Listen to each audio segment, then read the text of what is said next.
Bonjour à tous, bienvenue dans cette table ronde sur le thème du multi-cloud ou bien l'art de gérer la complexité. Donc, je m'appelle Ivan Fresne, je suis directeur dans les équipes Cloud Transformation de PwC France. J'ai la chance aujourd'hui d'animer cette table ronde avec 4 intervenants. Donc, nous avons Carlos Gonçalves qui est ici Global Chief Information Officer à la Société Générale. Il est également membre du SIGREF et administrateur du SIGREF.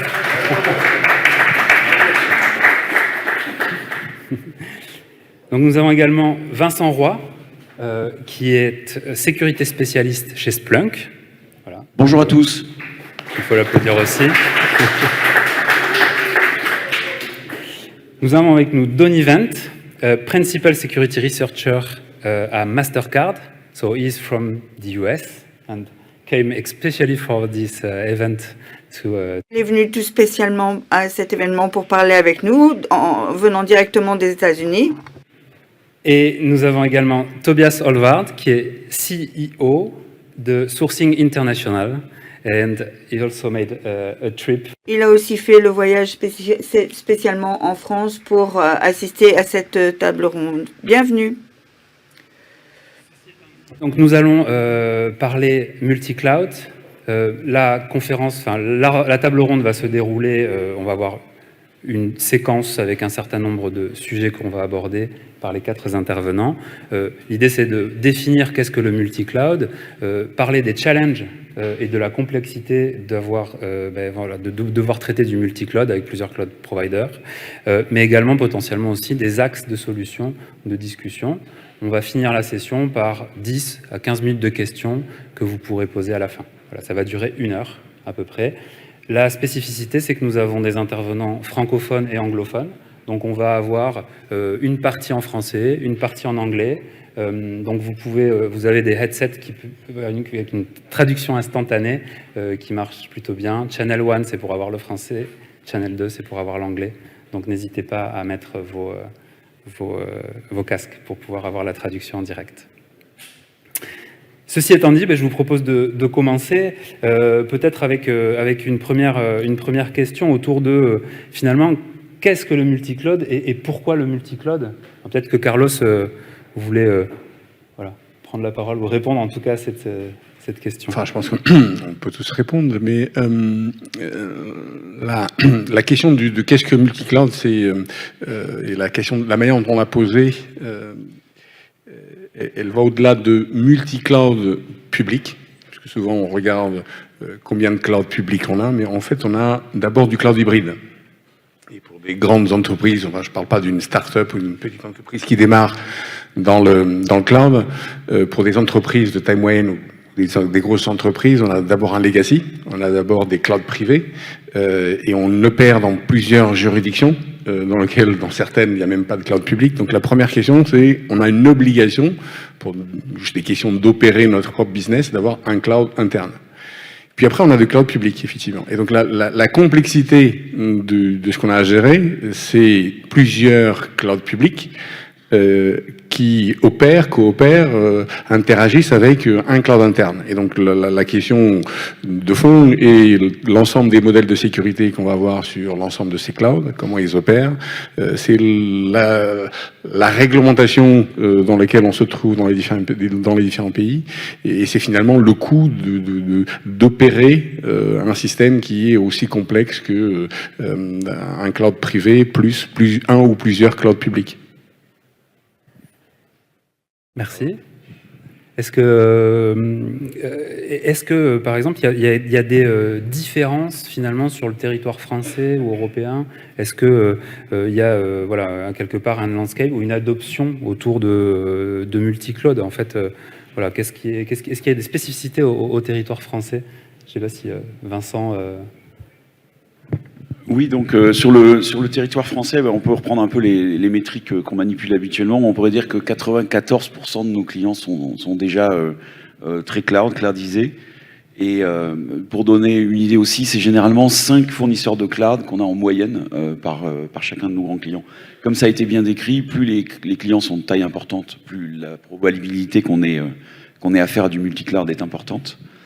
Un élément que je voulais amener aussi à la réflexion, c'était de parler du cas particulier des OIV, puisque initialement on pouvait imaginer que les OIV n'aillent pas du tout dans le cloud. En tout cas, à une certaine époque, il y avait une volonté de souveraineté absolue, en particulier pour la Sécu. En fait, ce qu'on retrouve aujourd'hui, c'est que les parties OIV vont être isolées dans des périmètres tout petits et ils vont être traités de façon spécifique. Mais par contre, il y aura une dichotomie et tout le reste de l'IT, petit à petit, part aussi dans le cloud. C'est un peu ce qu'on a retrouvé sur les côtés spécifiques français. Très bien. Et maybe a question for to Denis. Une question pour Denis. Enfin, est-ce qu'on a le choix du multi-cloud? Pourquoi est-ce qu'on va aller vers le multi-cloud? Est-ce qu'il y a des éléments qui nous obligent à ça? Pour beaucoup de sociétés, il n'y a pas de choix. Et je vais parler des drivers principaux derrière ça. Les drivers des affaires pour Mastercard, ça s'est passé. On a eu beaucoup d'acquisitions ces dernières années, beaucoup d'entre elles acquisitions de nouvelles compagnies qui ont un cloud qui est natif. On ne veut pas les transférer, ils font déjà leurs opérations dans un cloud spécifique et on est content de ça. Le deuxième driver sont les drivers réglementaires. On fait des affaires dans le monde entier. Il y a des réglementations de délocation et donc ça impacte l'utilisation des drivers, des clouds. Le dernier point, c'est sur les données, la classification des données et l'application et les prérequis de sécurité. Une chose que je voudrais dire, c'est que s'il n'y a pas vraiment de raison vraiment importante au niveau des réglementations ou de l'opération des sociétés, on n'a pas besoin de passer au multi-cloud.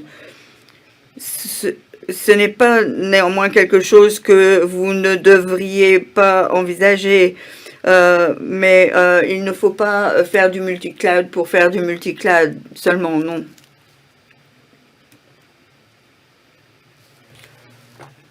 Et la dernière question pour le périmètre, c'est pour Tobias et Carlos en a parlé un peu, c'est la taille de la société, mais Tobias, est-ce qu'il y a d'autres sociétés d'une société à une autre, d'autres différences d'une société à une autre en ce qui concerne l'adoption du multi-cloud?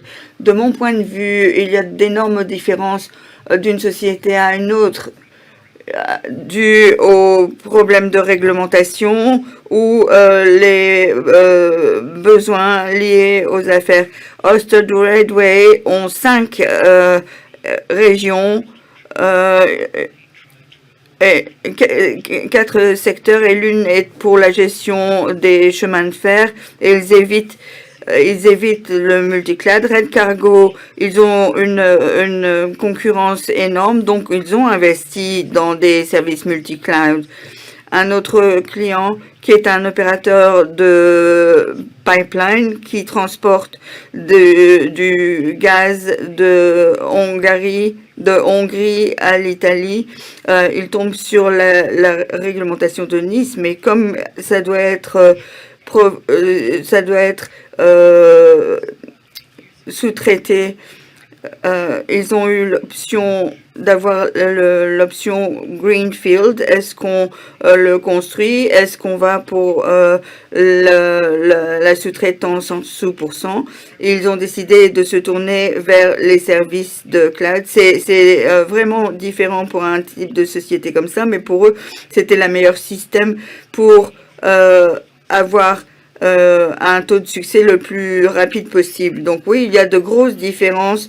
Au niveau de la taille, oui, les petites sociétés, normalement, prennent plus facilement leurs décisions, ils n'ont pas autant de contraintes, ils sont plus faciles, ils ont une approche plus facile du sujet, alors que des sociétés plus grandes doivent se plier à des problèmes de réglementation, ils ont plus d'héritage de données, ils ont besoin de protéger leur opération aussi de façon encore plus efficace.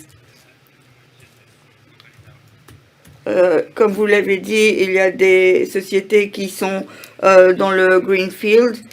Carlos, un exemplaire de votre grande société. Je pense que le multicloud n'est pas Greenfield. Vous avez beaucoup de logiciels différents. C'est différent dans votre cas.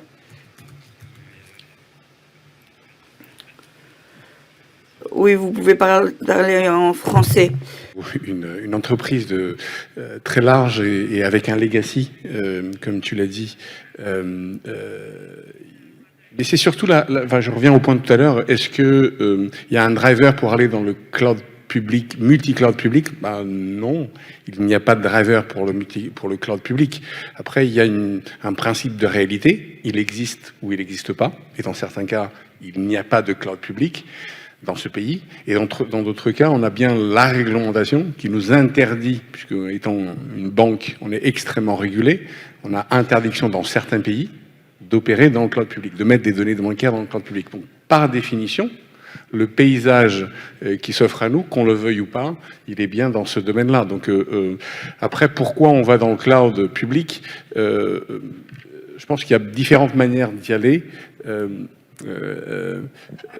Certains, je pense qu'il y a deux approches, il y a ceux qui vont vite et ceux qui vont loin, comme dit l'autre. Et donc, pour aller loin, il faut d'une certaine manière regarder le paysage et la complexité de ce paysage. Et pour une entreprise de notre taille, notre capacité à bien comprendre l'ensemble des réglementations et comment on se structure pour consommer le cloud public de manière sécure, et ce qui nous a fait, je pense, avoir une structure aujourd'hui de consommation de ce cloud extrêmement structurée avec ce qu'on appelle notre trust and control, l'ensemble des frameworks qui nous permettent de consommer le cloud de manière sécure. Et donc la vraie question, c'est comment on organise l'ensemble de la consommation de ce cloud public de telle sorte à répondre aux exigences de nos régulateurs, répondre aux exigences de nos clients, puisqu'il y a un certain appétit. Certains clients peuvent ne pas vouloir. Et donc, je prends l'exemple de la France. L'appétit du client français de voir ses données, client bancaire français, de voir ses données dans le cloud public est assez faible.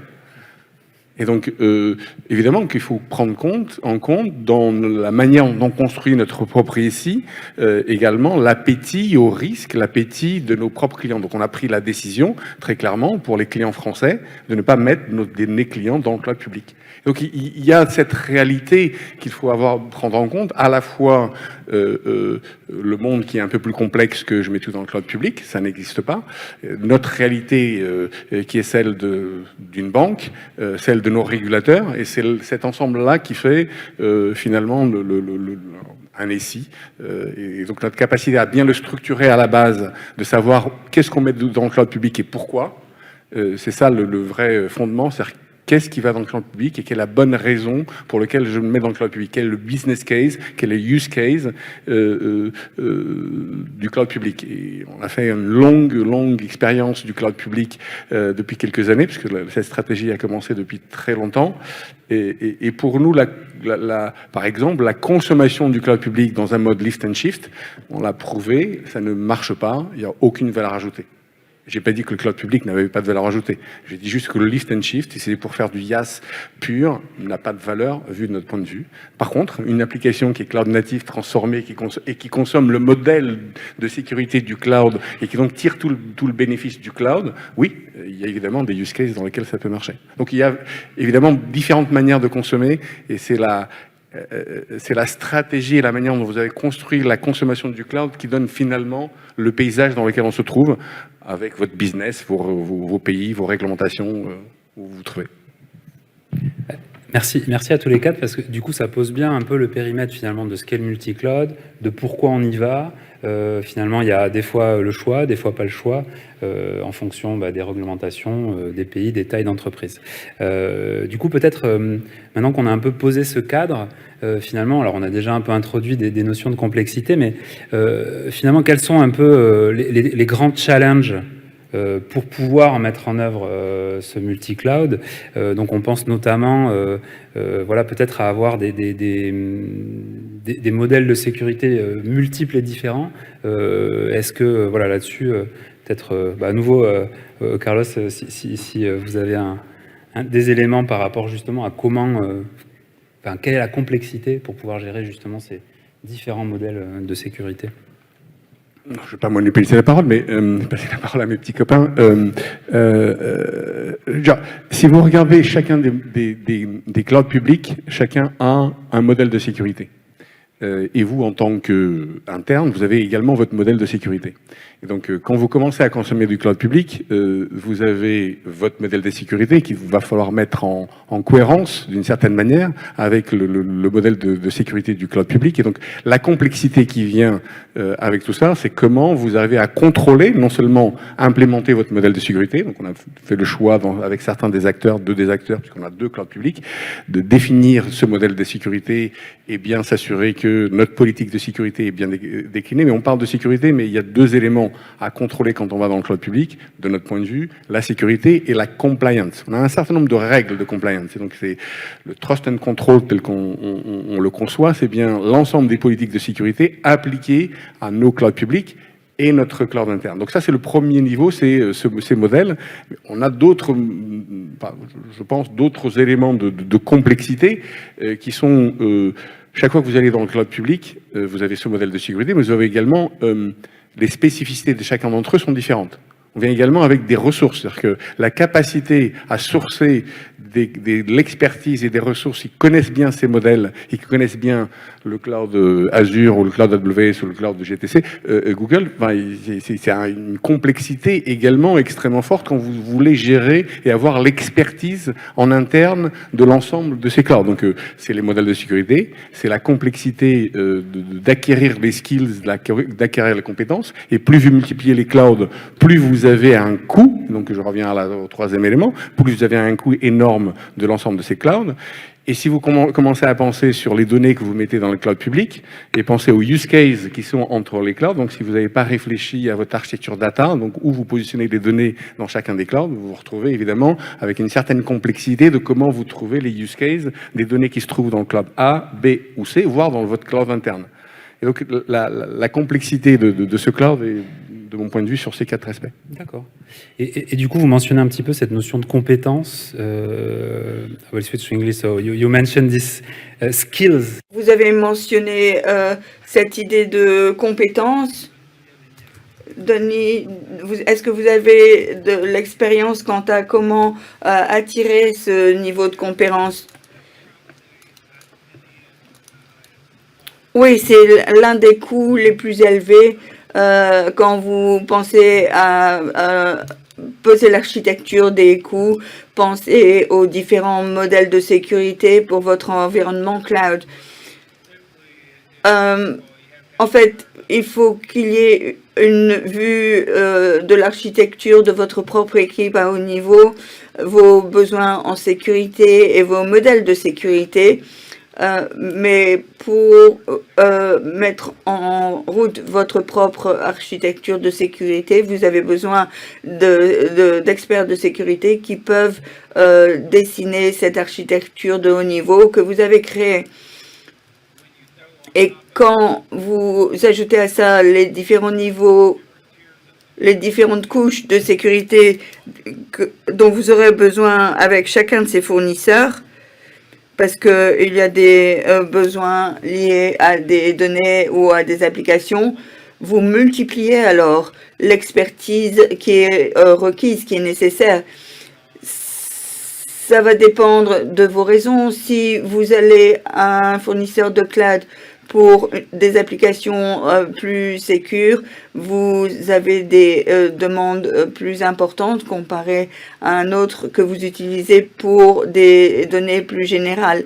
Si vous pouvez poser l'architecture à plusieurs niveaux sur trois clouds publics en plus du vôtre, ça devient compliqué.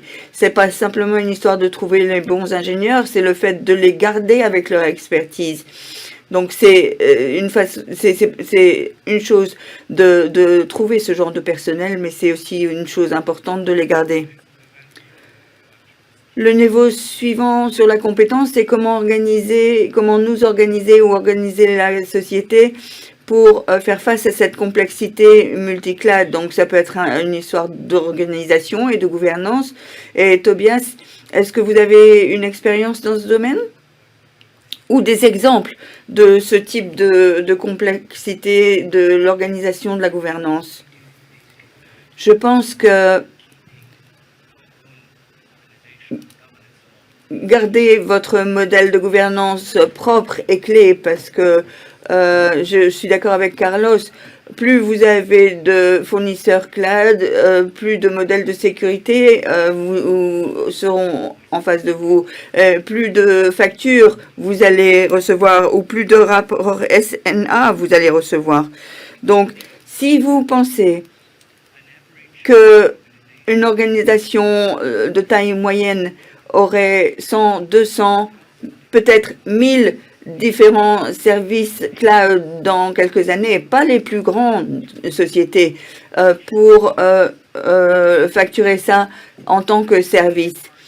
Un petit outil, ressources humaines étant un service, le marketing étant un service, c'est compliqué de rester le maître d'un point de vue de sécurité, d'un point de vue architecture. Et chacun des fournisseurs de cloud les plus vieux vont vous proposer des modèles de gouvernance. Le premier niveau et des modèles de facturation. Tous ces modèles sont bien opérationnels, mais si vous en avez 10, ça devient vraiment un défi. Il faut vraiment faire attention. Donc, ce qui est vraiment important, c'est que d'abord, vous définissez très clairement le genre de responsabilité est la vôtre, reste chez vous et vous n'acceptez pas que vous devez adopter le modèle d'un fournisseur de cloud. Et deuxièmement, vous devez définir un cas d'usage et un cas d'affaires.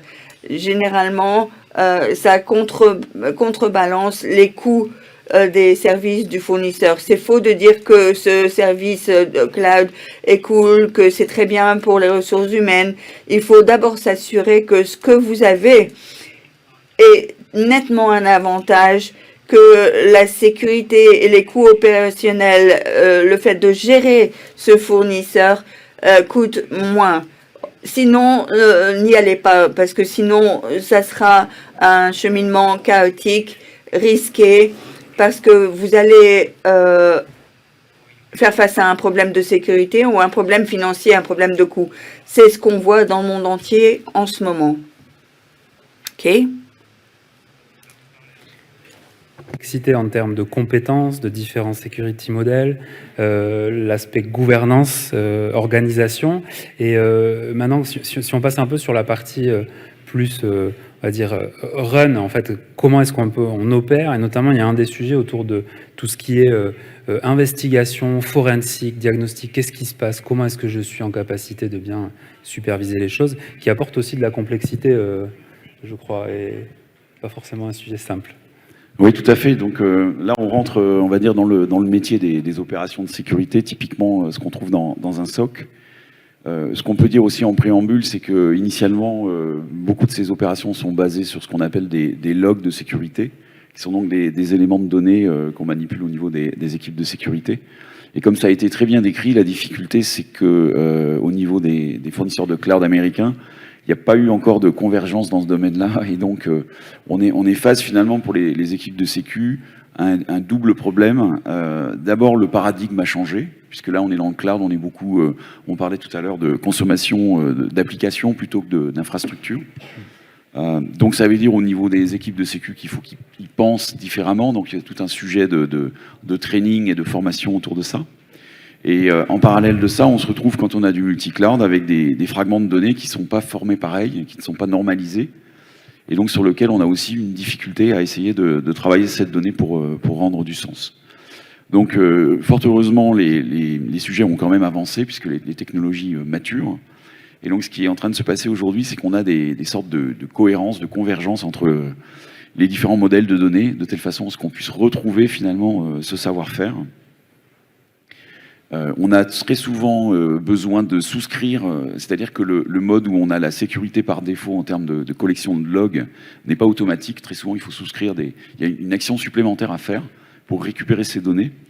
Et on va les retrouver non plus sur des problématiques d'infrastructure, mais au niveau des cas d'usage, on va de cette façon-là se baser plus sur les problématiques que l'on retrouve dans le cloud. Donc pour vous donner des idées, on va parler par exemple de perte de données, de fuite de données, on va parler de mauvaise configuration, d'oubli de changement de mot de passe, de données qui sont exposées sur Internet, de clés d'API, etc. Et donc on va reposer le paradigme sur ce type de cas d'usage et essayer de recréer voilà, une fourniture de la sécurité.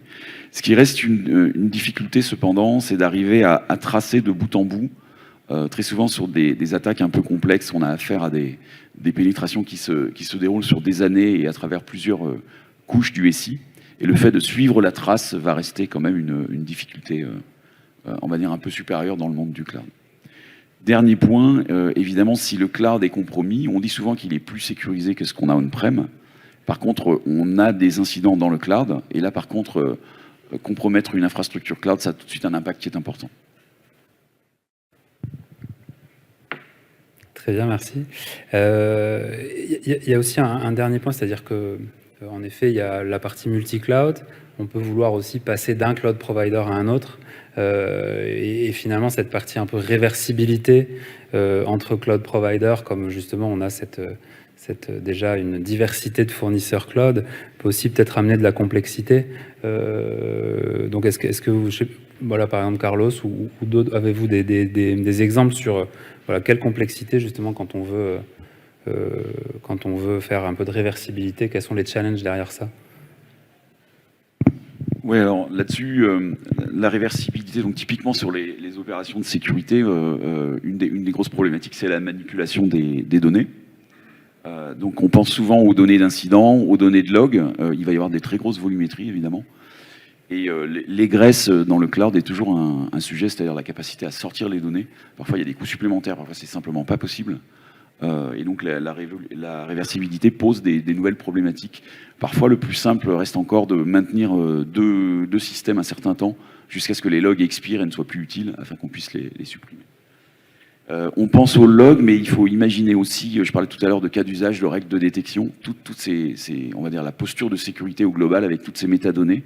Il faut aussi travailler à porter ça en termes de réversibilité. Donc ça pose des vrais sujets. Enfin, rajouter un complément, là, je vais prendre l'exemple, ou en tout cas de ce que nous on a essayé de faire. On a pris bien 2 cloud providers. Et on a pris 2 cloud providers. Je parle de IaaS et de PaaS, on parle pas de SaaS. Et il y a 2 raisons de fond.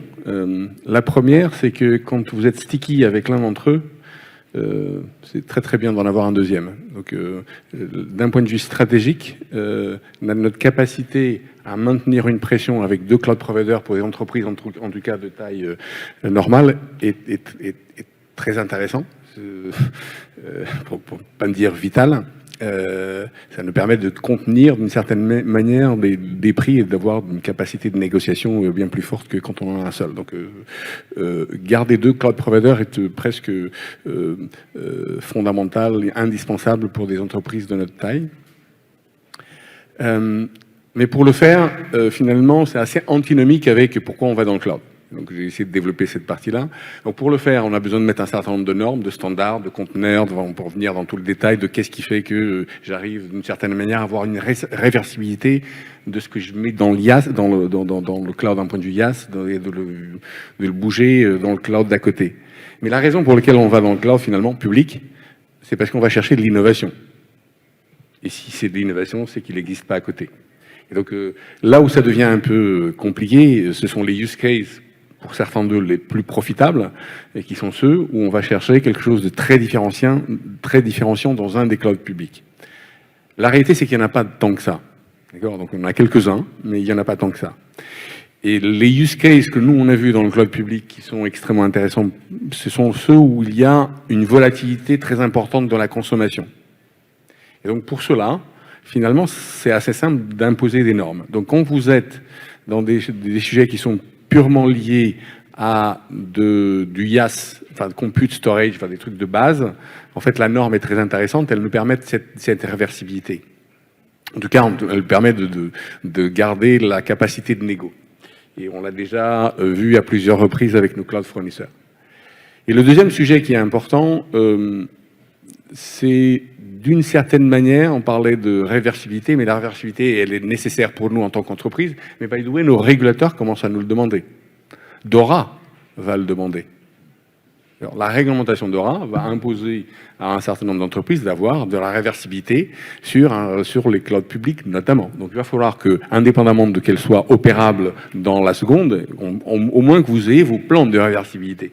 Et donc pour avoir des plans de réversibilité dans le cloud public, il faut bien réfléchir à, si je mets du workload dans un cloud 1, soit j'arrive à réinsourcer, ça dépend jusqu'où vous êtes allé dans le cloud public, soit il faut que le cloud public B soit en capacité de prendre une partie ou tout de l'activité que vous avez mis de l'autre côté. Donc vous voyez bien que cette question de la réversibilité et de la capacité normée d'aller dans le cloud public est à la fois nécessaire d'un point de vue stratégique pour vous, mais elle est nécessaire d'un point de vue même réglementaire pour certaines entreprises qui se retrouvent extrêmement régulées de ce point de vue. Okay. And maybe Donny or Tobias, do you have any reaction about this? Tobias, est-ce que vous avez un commentaire sur cette réversibilité que vous voulez partager?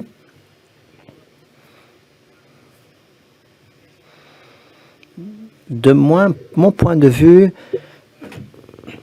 comme pour la plupart des technologies, c'est beaucoup plus simple à le mettre en place que l'enlever.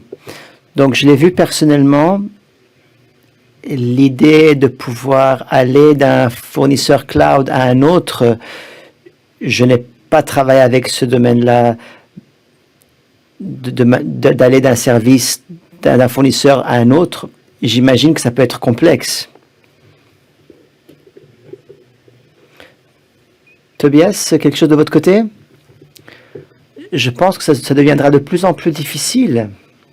Parce que si on parle d'infrastructure comme service, le fournisseur va faire tout ce qu'il peut pour le prévenir. Il y a une compétition de prix entre AWS, Google et Azure, mais ils ajoutent plusieurs microservices intéressants autour de leur service principal. Donc, le coût d'aller d'un fournisseur différent est assez élevé. C'est possible du point de vue d'infrastructure en temps de service, mais le coût est très élevé. Alors que si je regarde la plupart de mes clients, comme les hôpitaux, ils ont leur service cloud de machines, de Philips, il n'y a pas d'alternative. Et la conduite de gaz dont je parlais avant, là où ils vont sur l'infrastructure comme service, ils déchiffrent de niveau de machine virtuelle. Donc, bien entendu, on pourrait faire cette transition, mais ça leur a pris 1 ou 2 ans pour vraiment le mettre en place, d'avoir un bon service géré de cloud service. Donc, avant que tout soit en place et tous les firewalls et tous les systèmes SAP, c'était vraiment un gros projet avec des coûts très élevés. Et pour le changer, c'est un grand effort. Donc, je pense que les services SaaS vont grandir et augmenter, et ils viennent avec des capacités spécifiques qu'on veut. Et les compétiteurs, la concurrence n'a pas ces services. Et donc, moi, je le veux vert alors qu'il est rouge. Et tout ce qui utilise ceci dans mon service, il utilise vert. Donc, comment on va passer au rouge? Je donne un exemple stupide, hein, mais ce sont de voir quelles sont les caractéristiques de ces services et la raison pour laquelle on y va. Et bien entendu, chaque fournisseur cloud essaye d'être très spécifique et de donner une proposition de valeur très spécifique. Donc, on doit comprendre qu'il y aura une dépendance sur les fournisseurs cloud. Les dépendances qu'on voit pour le moment, qui viennent de Microsoft, où on met Azure avec O365 et on n'a aucune chance. Et c'est un monopole quelque part. On doit aller au-delà de ça, du point de vue de normes. Je ne sais pas comment l'Union européenne va réagir à un certain moment. Mais pour les autres, voilà, ça va rester, je suis sûr. Tu veux une partie, tu auras une partie. À moins que à moins que si tu veux une Porsche, voilà, à moins que ça soit électrique et moins cher, tu n'auras pas de Porsche. Je suis d'accord. C'était mon point de tout à l'heure de est-ce que vous y allez pour de l'innovation, le service, vous comprenez quelle est la valeur ajoutée, parce que l'intérêt du cloud public va vraiment être de vous créer la stickiness. Vous êtes dedans et vous restez et vous allez avoir de plus en plus de services ajoutés. Je vais vous donner le contre-exemple. C'est vrai dans les banques et c'est vrai dans pas mal d'autres, la météo par exemple, on a ce qu'on appelle des grilles de calcul et c'est des dizaines de milliers de calculs, enfin de machines pour faire nos calculs de risque, puisque toutes les banques ont besoin de calculs de risque quotidiens, voire temps réel, et donc c'est des dizaines de milliers de machines. Et donc on pourrait dire, je vais dans tel cloud ou tel fournisseur, et le coût est tellement élevé, mais la commodité est tellement simple que la norme, et la question de la norme, c'est est-ce qu'on est bien capable de distinguer ce qu'on est en train de payer. La norme qu'on a imposée nous permet de tous les ans de se reposer la question, est-ce que mon compute, je le mets dans monsieur X, Y ou Z? C'est même pas dans un cloud public aujourd'hui, on arrive à avoir beaucoup moins cher à l'extérieur dans d'autres fournisseurs. Et donc la question de quelle est la norme que vous mettez en place pour consommer votre compute ou votre storage, et il y a un certain nombre de normes, vous permettent d'une certaine réversibilité. Donc la question de la norme et du standard que vous imposez dans votre entreprise pour certaines des capacités vous permet d'avoir quand même une certaine flexibilité. La vraie question, c'est quand vous décidez d'aller dans un cloud public et que ce cloud public vous ramène exactement un service sur lequel il est clair qu'il y a une valeur ajoutée pour votre entreprise, pour le coup, vous payez et vous payez en conscience. Là où c'est un peu difficile, beaucoup plus difficile, vous parlez d'Office 365 et d'Azure, c'est quand d'un seul coup, vous n'avez plus la main. C'est-à-dire que c'est parti, d'une certaine manière, le ChatGPT va venir avec, d'une certaine manière, vous n'avez plus la main, puisque le consommateur, ça vient de l'extérieur, donc vous n'avez plus la capacité à gérer. Donc votre capacité à définir la norme est d'une certaine manière ce qui vous permet à un moment donné de garder la main sur l'arbitrage à droite ou à gauche. L'innovation restera toujours quelque chose d'extrêmement intéressant et c'est la raison pour laquelle on va dans le cloud public aussi. Well, I think innovation. Je pense que l'innovation est ce qui pousse le plus. Mes clients d'hôpital, juste avant la pandémie, m'avaient dit que jamais ils avaient un panneau rouge qui était aussi grand avec les données de patients, non. Et à un certain moment, ils ont dit, il y a Philips qui nous vend des machines et ils ont un cloud avec une intelligence artificielle et ils peuvent comparer nos niveaux de sang avec d'autres éléments de sang et donc ils peuvent comparer avec d'autres patients et ils commencent à devenir un peu faibles. Et je suis d'accord avec Carlos que ce qui est bien, c'est que les fournisseurs de cloud peuvent en continu améliorer leur service. Ils ajoutent des capacités qui sont super cool. Mais, encore une fois, c'est le bon et le mauvais. Certaines de ces capacités peuvent être bonnes, mais on ne les veut pas.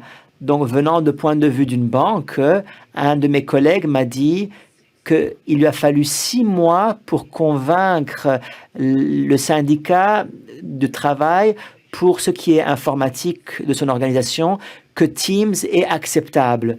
Et tout le monde était content et sous certaines conditions spécifiques, ils ont été capables de mettre en place Teams. Et 6 mois plus tard, le syndicat de travail est revenu vers lui furieux et l'a accusé de ne pas avoir été transparent parce qu'ils ont retrouvé que Microsoft a mis en place je parle pas mal de Microsoft, hein, c'est juste un exemple, mais a mis en place une fonctionnalité avec la reconnaissance faciale dans Teams pour aller dans des sessions enregistrées et trouver là où Carlos est en train de parler. Et c'est super cool.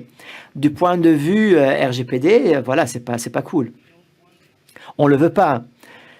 Et mon ami m'a dit que c'était vraiment, j'étais embarrassé parce que j'ai essayé d'amener cette organisation dans les nouveaux outils, j'ai négocié entre Microsoft et le syndicat et trouvé un bon équilibre. Et tout d'un coup, je suis le mauvais gars. Parce que je leur ai pas dit suffisamment tôt que les choses changeaient. Parce que comme Carlos a dit, j'avais pas la main dessus. Et donc, je dois lire ces mises à jour hebdomadaires très attentivement et trouver est-ce qu'il y a un élément spécifique qui va disparaître ou une capacité nouvelle qui est super cool, mais qui a un risque supplémentaire. Et c'est ça que la gestion du cloud, c'est ce qui fait qu'il y a un grand défi de gestion de cloud et que c'est tellement cher à faire.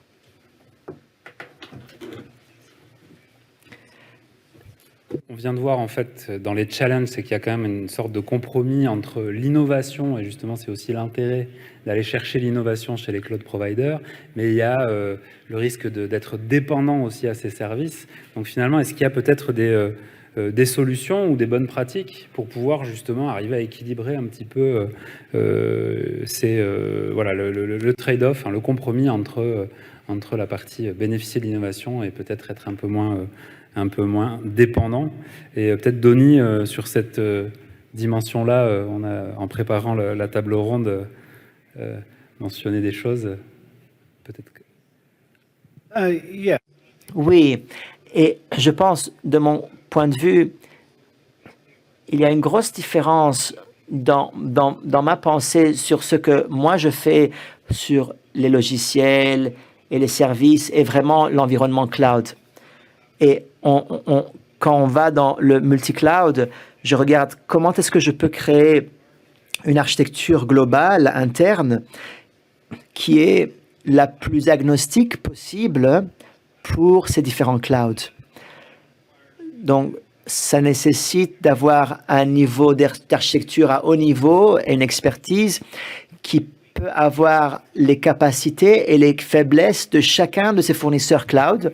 Comme ça, je peux ensuite créer ma sécurité du cloud et mon architecture en fonction. Mais ensuite, le fait d'avoir une mise en place détaillée, parce que quand il faut mettre en place l'architecture détaillée pour chacun de ces fournisseurs cloud, ça peut devenir... ça peut demander une capacité de compréhension à très bas niveau. Il n'y a pas un bouton qu'on appuie qui dit « sécurise ce fournisseur de cloud ». Et donc, on va voir un peu les capacités, les fonctionnalités, parce que ce sont des fonctionnalités de sécurité qui sont ajoutées ou changées. Et donc maintenant, tu dois t'assurer que tu mets en place la mise en place sécuritaire dans l'environnement cloud. Donc, avoir avant tout une architecture globale qui prend en considération les différents types de classification de données, des demandes de sécurité pour chacune des applications. Et ensuite, essayer de comprendre comment est-ce que je peux mettre en place ces caractéristiques pour chaque fournisseur cloud. Et peut-être qu'un d'entre eux ne pourront pas aller à l'encontre des nécessités de sécurité de cloud pour A, par exemple. Et donc, on devra le mettre dans Cloud B, par exemple. Mais on doit avoir ce cadre d'action en place parce qu'on travaille dans un environnement de multi-cloud et on essaye de voir quelles sont les nécessités par rapport aux capacités sécuritaires de ces différents environnements. Merci. Les aspects un peu normes et standards. Et je pense qu'il y a des dimensions aussi normes et standards au niveau des logs et traces également, peut-être côté Vincent. Donc c'est aussi un moyen peut-être d'arriver à homogénéiser un petit peu les choses et d'attaquer un peu cette partie. Oui, comme on disait tout à l'heure, il y a de l'espoir sur les parties opérations de sécurité. En termes de log, en termes de log et traces, il y a à la base 2 grandes catégories dont on peut parler. D'abord la donnée de base, donc les standards pour les logs. En fait, ce qui se passe, c'est que les standards existants pour les technos on-prem ont été enrichis et ont été augmentés de telle façon à prendre en compte, on va dire, les nouvelles spécificités. Donc, je peux en citer par exemple le CIM de Splunk qui permet à la fois de récupérer la donnée et de la normaliser. Il existe aussi le Ceph côté ArcSight, anciennement HP, Leaf chez QRadar, et donc tous ces finalement ces formats permettent de récupérer des données de multi-cloud et de commencer à les structurer. Ça, c'est la partie données. Et après, le problème suivant, c'est comme je le disais tout à l'heure, celui des cas d'usage. Comment est-ce qu'on fait pour modéliser le type d'alerte de sécu qu'on va déclencher?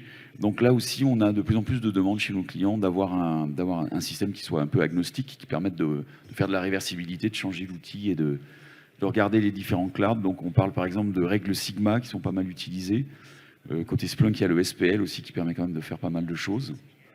Et donc on a aussi de plus en plus des spécificités où on va utiliser des outils de détection qui proviennent des clouds eux-mêmes et on va finalement amalgamer toutes ces alertes, toutes ces logs dans une posture de détection qui va être somme toute assez unique. Donc ça, comme on le disait tout à l'heure, ça pose de nouveaux challenges, mais enfin ça progresse aussi sur ces fronts-là. Et en tout cas, il n'existe pas un seul standard encore à l'heure actuelle. Juste, je regardais la manière dont on était en train de mener la table ronde et je disais finalement, on est tous en train de dire toutes les difficultés qu'il y a d'aller dans le cloud public ou dans le cloud. Mais je voudrais, c'est une sacrée opportunité.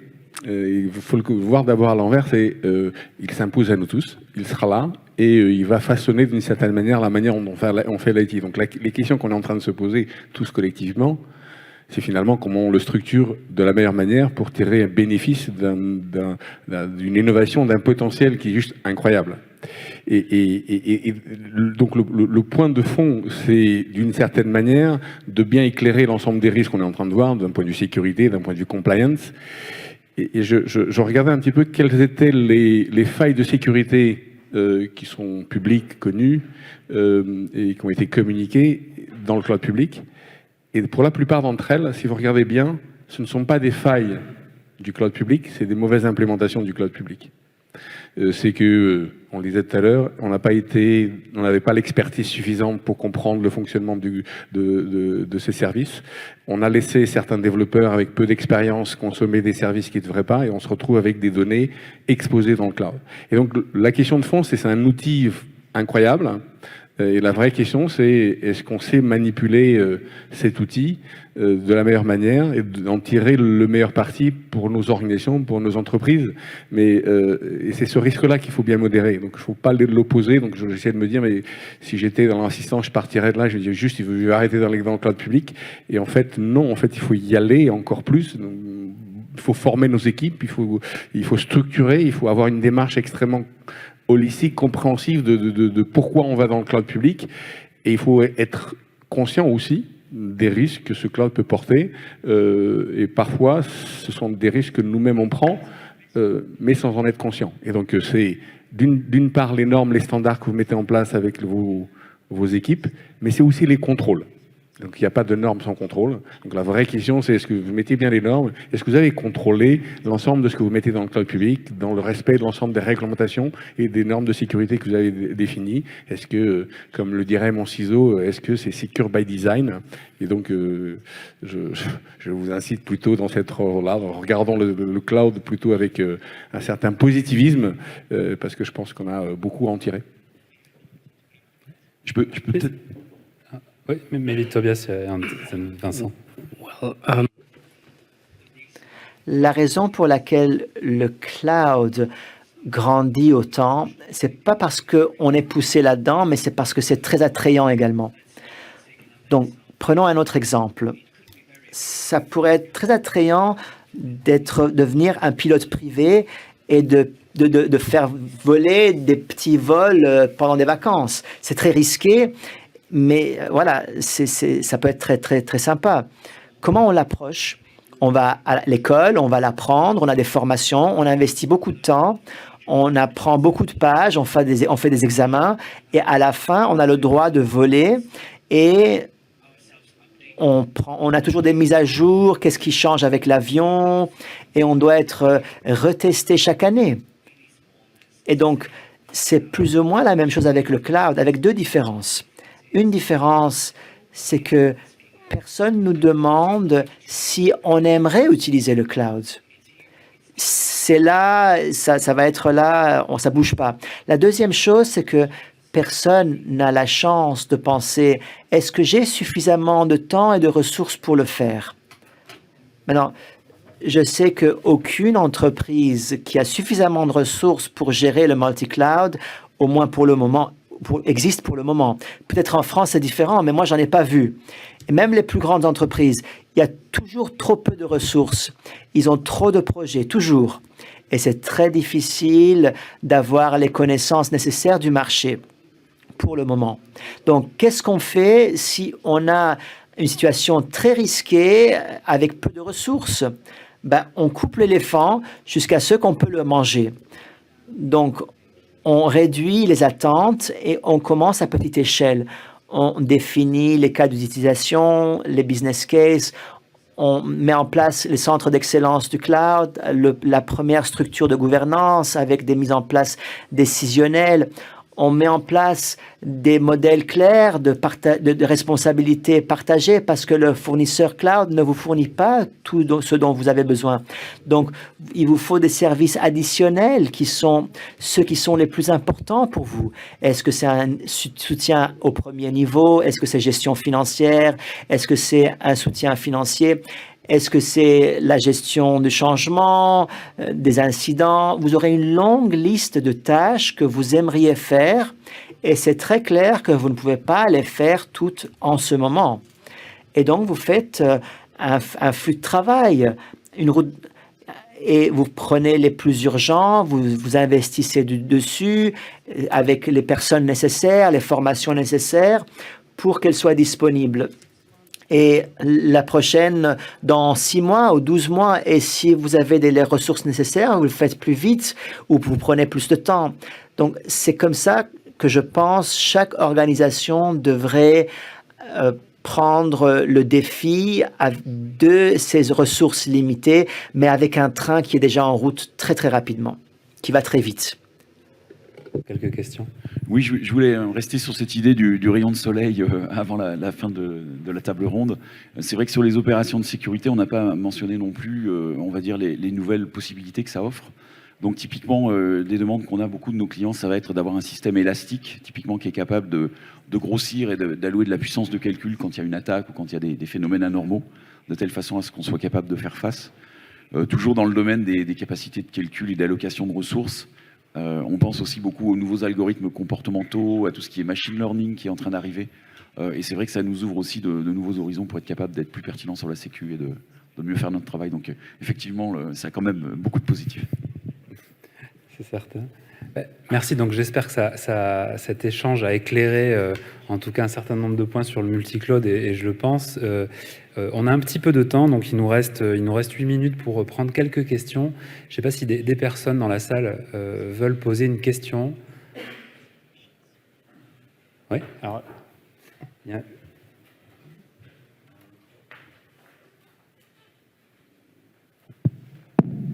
Ouais, ça marche. Je vous l'amène, désolé. Alors,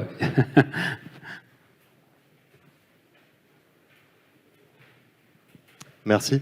Merci pour cet échange très intéressant. J'avais une question par rapport, on a parlé pas mal de plateformes as a service, de IaaS. On a de plus en plus, avec l'utilisation du cloud aussi, des scénarios qui arrivent avec du SaaS, des échanges SaaS. Je voulais voir quelle était votre vision de la sécurité sur ce type d'échange qui est difficile à contrôler par souvent manque de vision, de log sur ce type de service. Merci. Quelqu'un veut répondre? Vincent, oui, bien sûr. Oui, je peux, sur le sujet des logs, je peux donner quelques pistes. Évidemment, le machine à machine, puisque généralement c'est ce genre d'échange dont on parle. Comme je le disais tout à l'heure, tout va dépendre de l'analyse qu'on fait du risque qu'on veut essayer d'adresser. Et donc derrière, des cas d'usage qu'on va mettre en face pour être capable de détecter cette donnée. Donc ça pose des problématiques, mais c'est vrai que ça existe depuis un certain temps. Et ça fait des cas d'usage un peu plus avancés qui demandent un travail toujours sur la donnée, la standardisation, et bien mapper les risques, les cas d'usage pour être capable d'être pertinent. Anyone wants to react? Or... Quelqu'un d'autre voudrait réagir pour répondre à cette question? Peut-être dans la salle.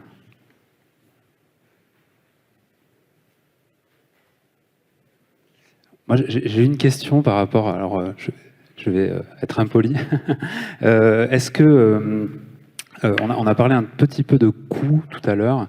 Est-ce qu'il y a aussi une dimension autour peut-être des aspects FinOps, c'est-à-dire arriver à mesurer un petit peu le coût qu'il peut y avoir en multi-cloud, avoir une vision claire des différents coûts dépensés sur différentes solutions cloud providers que dans vos entreprises que vous pouvez mesurer. Est-ce qu'il y a une complexité liée à ça et peut-être aussi des éléments de solutions pour aider les autres compagnies à pouvoir bien mesurer ces coûts de façon un peu homogène finalement? Ouais. Je vais donner une réponse très, très courte. On peut s'attendre des fournisseurs qui vont livrer des services en plus pour donner des réponses de ce genre. Et il y a des fournisseurs dans le monde sur la gestion de licences et de coûts qui gèrent un aspect de service cloud dans la solution. Mais j'ai un client de banquier qui m'a dit récemment, je m'attends à ce que la gestion de Teams sera 50 fois plus chère que Teams en soi. Alors, Teams n'est pas très cher, mais 50 fois plus cher, c'est quand même très très cher. Et je pense qu'il a raison, parce que gérer Teams dans un environnement complexe avec des personnes qui sont à l'extérieur de l'entreprise, pour échanger des documents également, c'est exposer des risques de sécurité, de RGPD, et donc ça va pas être gratuit et ça prend beaucoup de ressources de l'organisation informatique. Donc les coûts qui sont au-dessus des licences cloud sont sous-estimés pour le moment en grande partie. Carlos, je ne sais pas ce que tu en penses. Alors complètement, mais alors, en tant que banque, on est, je l'ai déjà dit plusieurs fois, extrêmement régulé. Et on a du personnel qui est extrêmement régulé. C'est-à-dire que tout échange entre certains opérateurs, quel que soit l'échange, le téléphone, le message, le Teams, tout doit être enregistré. Donc on doit être en capacité de produire à nos superviseurs tous les échanges, puisque pour éviter toute opération malicieuse ou trompeuse dans le système. Donc il doit être en capacité de produire l'ensemble de ces éléments.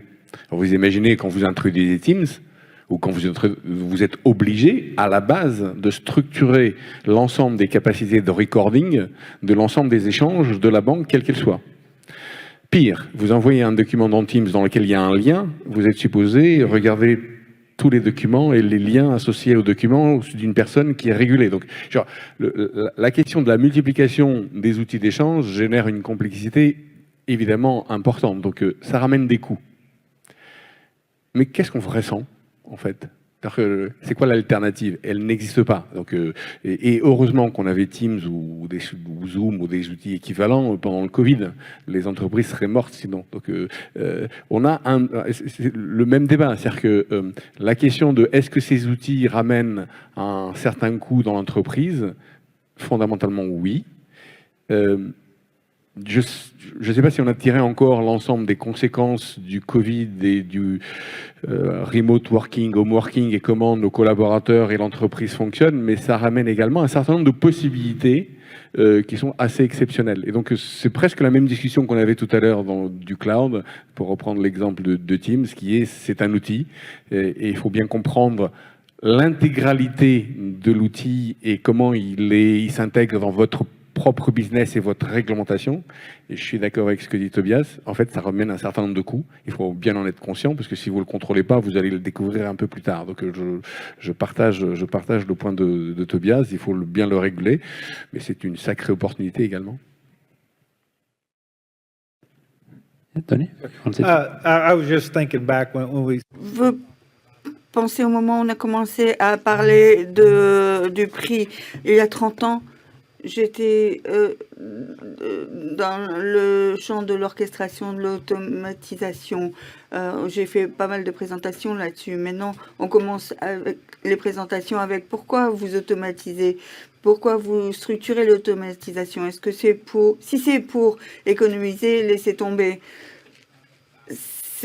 Ça n'a rien à voir avec faire des économies parce que tous les autres coûts, oui, les coûts en valent la peine si vous les avez identifiés, mais ces nouvelles technologies sont d'abord des technologies push et il faut qu'on appuie là-dessus parce que vous devez comprendre clairement votre activité et savoir où les coûts se trouvent. Il y a des experts multiples dont vous avez besoin. C'est aussi le coût de toutes ces formations qui seront nécessaires. Tous les autres processus, comme le processus de gouvernance et le coût associé, tout ça, c'est le coût vu plus largement. Et malheureusement, les gens essayent de monter un cas d'activité qui a bonne allure, mais en fait, à longue échelle, ça n'est pas vraiment bon. Vous essayez de faire ça en faveur de votre activité. Ça, c'est votre vecteur moteur, pas nous. Merci, on arrive à la fin de cette session, plutôt pile à l'heure. En tout cas, je voudrais vous remercier Carlos, Vincent, Donny and Tobias. Thank you very much for the presentation. Merci beaucoup de vos présentations. Et merci aussi à vous et également à distance pour avoir suivi cette heure sur le multi-cloud. Et puis bonne suite de salon à tous.